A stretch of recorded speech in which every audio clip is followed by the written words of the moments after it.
बात करेंगे संधारित्र में संचित ऊर्जा। जैसे हमने बात किया है कि जो कैपेसिटर होता है उसका काम होता है ऊर्जा को संचित करना, किसके फॉर्म में, इलेक्ट्रिक फील्ड के फॉर्म में। तो यहाँ पर हम लोग एक फॉर्मूला देखेंगे जहाँ पर समझेंगे कि यहाँ पर ऊर्जा जो है वो कितनी संचित हो रही है। एक बात मैं आपको पहले से याद दिला दूँ, हमने पहले पढ़ा हुआ है कि जो विद्युत क्षेत्र होता है वह एक तरह का संरक्षित ऊर्जा बल होता है। विद्युत क्षेत्र की वजह से जो बल लगता है वो बल एक तरह का संरक्षित बल होता है, मतलब कंजर्वेटिव फोर्स होता है।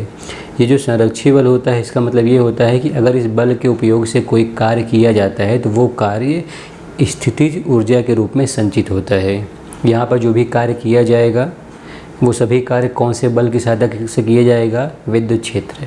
अगर विद्युत क्षेत्र के या जो विद्युत बल है उसकी सहायता से अगर कोई कार्य किया जा रहा है तो जो भी कार्य हम करेंगे वो किसके फॉर्म में एकत्रित हो रहा होगा, पोटेंशियल एनर्जी यानी स्थितिज ऊर्जा, जिसको हम लोग यहाँ पे बोलते हैं इलेक्ट्रिक पोटेंशियल एनर्जी, विद्युत स्थितिज ऊर्जा, जो हम लोग यहाँ पर फाइंड करने वाले हैं। अब यहाँ पर ऐसा समझिए कि दो प्लेट्स हैं, जैसे एक प्लेट ये हो गया, दूसरा प्लेट ये हो गया। शुरू में ऐसा मान के चलते हैं कि किसी एक ही प्लेट पर दोनों आवेश, मान लो ये प्लेट 1 हो गया, ये प्लेट 2 हो गया, तो हम लोग ऐसा मान के चलते हैं कि किसी एक प्लेट पर दोनों आवेश है, मतलब यहाँ पर धनात्मक और ऋणात्मक दोनों आवेश है। इस तरह से यानी एक ही प्लेट पर धनात्मक आवेश है और इसी प्लेट पर ऋणात्मक आवेश भी है, तो एक ही प्लेट पर दोनों आवेश है। अब आपको एक प्लेट से दूसरी प्लेट पर इस आवेश को स्थानांतरित करना है, डिस्प्लेस करना है, ताकि आप इसको चार्ज कर सकें। कैपेसिटर को हम लोग चार्ज करते हैं, यानी एक प्लेट से दूसरी प्लेट पर चार्ज को लेकर जाते हैं। तो आसान है, आप यहाँ से एक आवेश को लेकर जाएंगे यहाँ से यहाँ तक, क्योंकि यहाँ पर अभी कोई भी आवेश नहीं था तो आपको कार्य कितना करना पड़ेगा, शून्य। हमने इसके पहले बात किया हुआ है। लेकिन जैसे ही आप कुछ आवेश यहाँ पे लेके जाएंगे तो उस आवेश की वजह से यहाँ पर एक विभव बन जाएगा। अगर एक बार यहाँ पर एक विभव बन गया तो उस विभव के अगेंस्ट अब आपको कार्य करना होगा, क्योंकि हमें पता है कि जो वर्क होता है वो होता है Q × V। अगर आपको ये बात नहीं पता है, नहीं याद है, तो आप पहले के वीडियोस को देखिए, फिर आप इसको देखिए, आपको समझ में आएगा।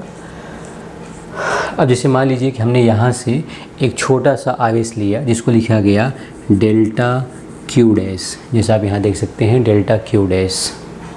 जब आप इस डेल्टा Q डैश को प्लेट 2 से प्लेट 1 की तरफ लेके जाएंगे तो आपको कुछ कार्य करना होगा, और वो कार्य मान लीजिए लिखा गया डेल्टा W। तो डेल्टा W वो छोटा सा कार्य है जो आपको करना पड़ रहा है जब आप एक चार्ज डेल्टा Q डैश को प्लेट 2 से प्लेट 1 पे लेके जा रहे हैं। ध्यान रखिएगा, जब आप इस आवेश को प्लेट 2 से प्लेट 1 पे लेके जाएंगे तो प्लेट 1 पर पहले से कुछ आवेश है और वो आवेश है Q डैश, और उस Q डैश आवेश की वजह से जो विभवांतर है वो विभवांतर मान लेते हैं V डैश है। और हमें पता है कि अगर इसका कैपेसिटेंस C है तो ये जो V डैश हो जाएगा वो हो जाएगा Q dash divide by C। तो इस छोटे से आवेश को यहाँ से यहाँ ले जाने में जो आपने कार्य किया डेल्टा W, ये कार्य हो जाएगा। देखिए कार्य होता है Q × V। कौन सा आवेश लेके जा रहे हैं, डेल्टा Q डैश, तो लिखा जाएगा कि डेल्टा Q डैश। यहाँ पर विभवांतर कितना है, V डैश, तो ये हो जाएगा V डैश। इसको अगर आप एक स्टेप और लिखते हैं तो लिखा जाएगा डेल्टा W बराबर V डैश कितना है, Q डैश बटे C times delta Q dash. अब हम लोग इसको इंटीग्रेशन से सॉल्व कर देंगे, क्योंकि देखिए जितनी बार भी आप यहाँ से डेल्टा Q डैश आवेश लेके जाएंगे यहाँ से लेके यहाँ तक, आपको हर बार कितना कार्य करना होगा, डेल्टा W। क्योंकि आप विद्युत क्षेत्र के विपरीत, देखिए आप यहाँ देख सकते हैं विद्युत क्षेत्र इस तरह से है, अगर ये धनात्मक है तो विद्युत क्षेत्र ऐसा है और आप ऐसा जा रहे हैं। तो जब भी हम लोग विद्युत क्षेत्र के विपरीत कोई भी डिस्प्लेसमेंट करते हैं तो हमें क्या करना पड़ता है, कार्य करना पड़ता है, जो ये कार्य हो गया। अब अगर टोटल कार्य पता करना है तो हमें क्या करना पड़ेगा, इंटीग्रेट करना पड़ेगा। एक ऐसा टाइम था जब यहाँ पर एक भी आवेश नहीं था, मतलब आवेश कितना था, शून्य था, तो आवेश शून्य हो गया। मैक्सिमम कितना आवेश यहाँ पे जाएगा, Q, तो मैक्सिमम आवेश कितना जाएगा, Q। इसको लिखा जाएगा Q dash by C delta Q dash. C constant है, C को बाहर ले लेंगे। जब आप C को बाहर ले लेंगे तो रह जाएगा 0 से Q dash delta Q dash. आपको इसका इंटीग्रेशन पता ही होगा कि पावर में +1 करने के बाद लिमिट अप्लाई कर देते हैं, तो ये बन जाएगा आपका 1/c^2/2। ठीक है। अब हमें पता है कि जो भी हम लोग, क्योंकि यहाँ पर जो भी फोर्स है, जो भी बल लग रहा है वो विद्युत क्षेत्र की वजह से बल है, और विद्युत क्षेत्र की वजह से जो बल होता है वो एक तरह का संरक्षी बल होता है, कंजर्वेटिव फोर्स। और अगर हम लोग उस बल की सहायता से कार्य करते हैं तो कार्य किसके फॉर्म में स्टोर होता है?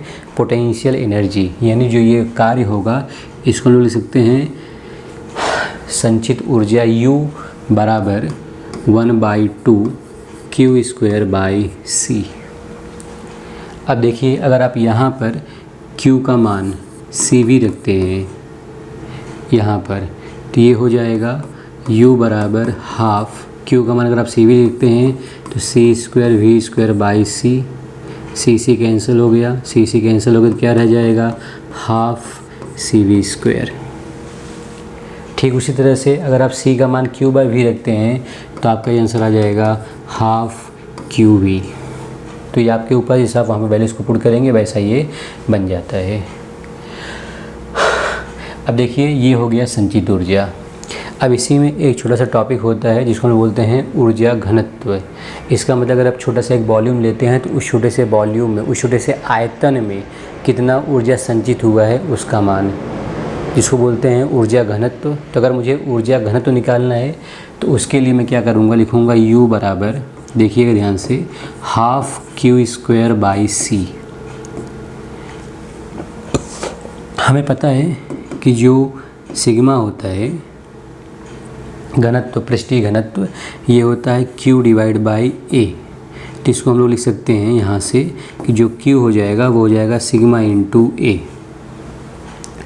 और जो C का मान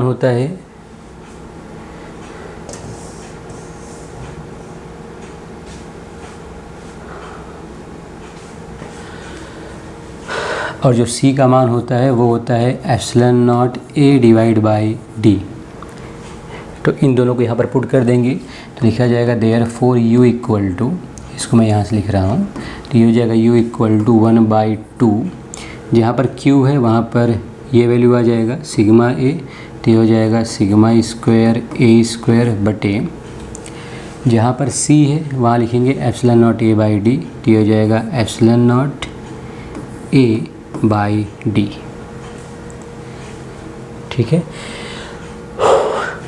तो देखिए, यहाँ पर हम लोगों ने जो Q था उसे यहाँ पर लिखा सिग्मा A, तो Q² है तो इसलिए σ²A² आ गया। जहाँ पर C है वहाँ पर ε0A/d, तो ε0A/d।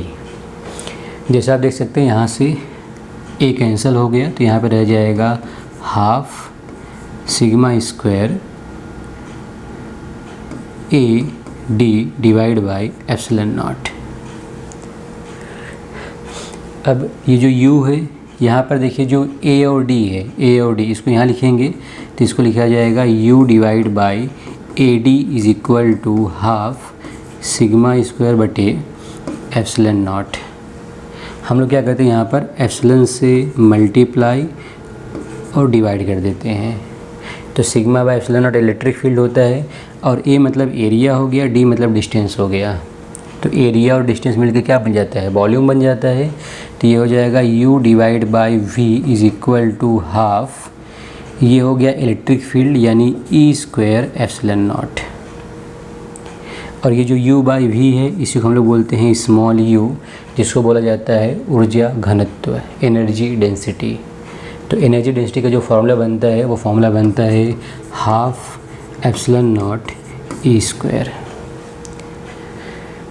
तो कैलकुलेशन में सिर्फ जो अपना फॉर्मूला आया था यहाँ पर संचित ऊर्जा का, Q की जगह पर हमने सिग्मा A रखा और C की जगह पर ε0A/d रखा, बाकी सिर्फ इसको मैनिपुलेट किया है। तो आप देख के समझ सकते हैं। तो ये हो गया U/V, जिसको बोलते हैं ऊर्जा घनत्व।